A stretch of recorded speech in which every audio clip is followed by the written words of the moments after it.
এমনকি Genghis Khan, Hulagu Khan যখন কয়েক কোটি মুসলমানকে শহীদ করেছে, একজন দুজন না, ওই সময়ও তাদের দরবারেও কিছু মোল্লা পেলেছে।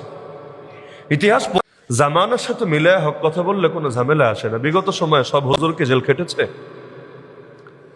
কারো সমালোচনা করার জন্য বলছি না, যেটা বাস্তবতা। সবাইকে কি জেলে যেতে হয়েছে? হয় নাই। কোনো যুগেই সবাইরে জেলে যেতে হয় না, কোনো যুগেই সবাইরে মাইর খেতে হয় না। কাদেরকে জেলে যেতে হয়, কাদেরকে মাইর খেতে হয়, কাদেরকে ফাঁসির দড়ি গলায় বরণ করে নিতে হয়? যারা অন্যায়ের বিরুদ্ধে প্রতিবাদ চালায়, যারা অন্ধকারের বিরুদ্ধে আলো হয়ে জ্বলতে চায়, যারা বিভিন্ন বাতিলের স্বার্থে আঘাত চালায় এবং তাদের ভণ্ডামির মুখোশ উন্মোচন করে দিতে চায়। আপনি চুপ থাকেন, খালি মুখটারে সামলায় রাখেন, দেখবেন আপনার কোনো শত্রু থাকবে না।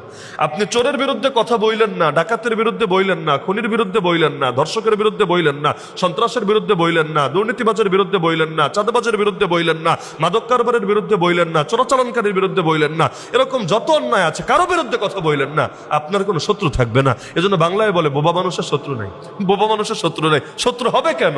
আমার নবী 40টা বছর তো ওদের মাঝে কাটালেন, কই কেউ তো মারলো না, কেউ তো গালি দিল না, কেউ তো গায়ে হাত তুললো না, কেউ তো তার বিরুদ্ধে দুশ্মনী করলো না। কিন্তু যেই মাত্র কুফুরের বিরুদ্ধে আওয়াজ তুললেন, মূর্তি পূজার বিরুদ্ধে কথা বললেন, পত্তলোকতার বিরুদ্ধে প্রতিবাদ করলেন, শিরিক এবং তাগুতের বিরুদ্ধে, জাহেলিয়াতের বিরুদ্ধে অবস্থান নিলেন, একটা দিনের জন্য তারে শান্তিতে থাকতে দিল না। তার গা থেকে রক্ত ঝরালো, তারে নিয়ে 3 বছরের বেশি অবরুদ্ধ করে রাখলো, এক পর্যায়ে দেশ ছাড়তে বাধ্য করলো, তারপরে 27টা যুদ্ধ তার বিরুদ্ধে পরিচালনা করলো, এমনকি তার দাঁত শহীদ করলো, তার আঙ্গুল থেকে রক্ত ঝরালো, তার আপন চাচার বুক চিরে কলেজা বের করে চিবিয়ে খেলো।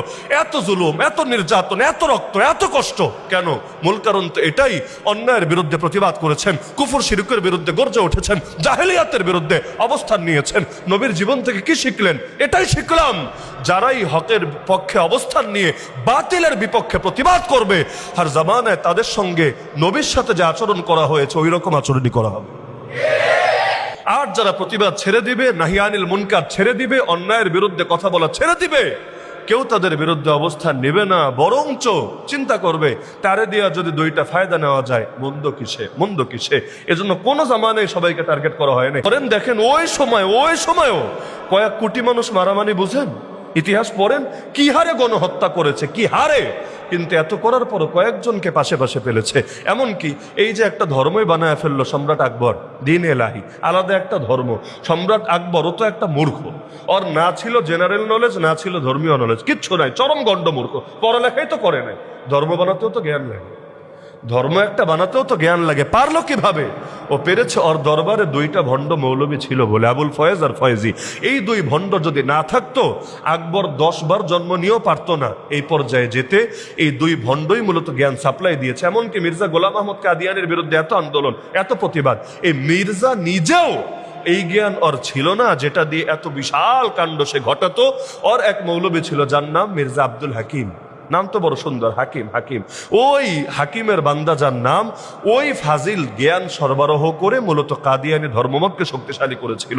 এজন্য আর জামানায় ওই যে একটা মজার গল্প আছে, গাছ কুড়ালটা বলছে, কিরে কুড়াল তুই আমারে কাটিস কেন, তোর সাথে আমার কি শত্রুতা? কুড়াল বলে, দেখ আমি তো জাস্ট একটা লোহার টুকরা, আমি কিছুতেই তোরে কাটতে পারতাম না যদি না আমার পিছনে তোর জাতি ভাই লাগা থাকতো। কারণ শুধু লোহার টুকরা নিয়ে তো গাছ কাটা যাবে না, পিছন দিয়ে তো ওই যে কাঠি একটা ঢুকাতে হয়, তাই না? কাঠ একটা ঢুকায় তারপর কোপ দিলে না কাটাকাটি শুরু হয়। তো এখন গাছ রে বলছে সেই কুড়াল যে আমি তো এটা জাস্ট একটা লোহার টুকরা, আমি কিছুতেই তোরে কাটতে পারতাম না, হয়তো হালকা আঘাত পড়তো কিন্তু তোরে আমি কাইটা পুরো আলাদা করতে পারতাম না। এজন্যই পেরেছি, তোর জাতি ভাই তো আমার লগেই আছে, ও যেহেতু আমাকে সাপোর্ট দিচ্ছে এজন্য আমি পারছি তোরে কাটতে। এটাই কিন্তু তিক্ত বাস্তবতা, যদিও রূপকথার গল্প, কিন্তু এটাই হলো তিক্ত বাস্তবতা। এজন্যই জালেমরা কাটা দিয়ে কাটা তুলতে চায়, আর নিজেদের অজান্তে অনেকে তাদের ফাঁদে পা দিয়ে বসে। যদিও পরিণতি কারোর জন্য ভালো হয় না। মির্জাফরের পরিণতি ভালো হয়েছিল, মীর সাদেকের পরিণতি ভালো হয়েছিল, ইবনে আলকামির পরিণতি ভালো হয়েছিল। বলবেন ইবনে আলকামি আবার কেডা? ইবনে আলকামি হলো হালাকু খান যারে হাত করে আব্বাসী খেলাফতের পতন ঘটিয়েছিল। ও ছিল আব্বাসী খেলাফতের মন্ত্রী, কিন্তু মন্ত্রী হয়ে ওদের সাথে হাত মিলিয়ে সে ভেবেছে যে আগামীতে সেই খলিফা হবে, তার নেতৃত্বে সব আসবে। কিন্তু খলিফাগিরি আর তার কপালে জোটে নাই। তারে দিয়ে যখন খলিফারই হত্যা করাতে পেরেছে, সব ধ্বংস করতে পেরেছে, এবার এই বোঝারে রাইখা কি লাভ?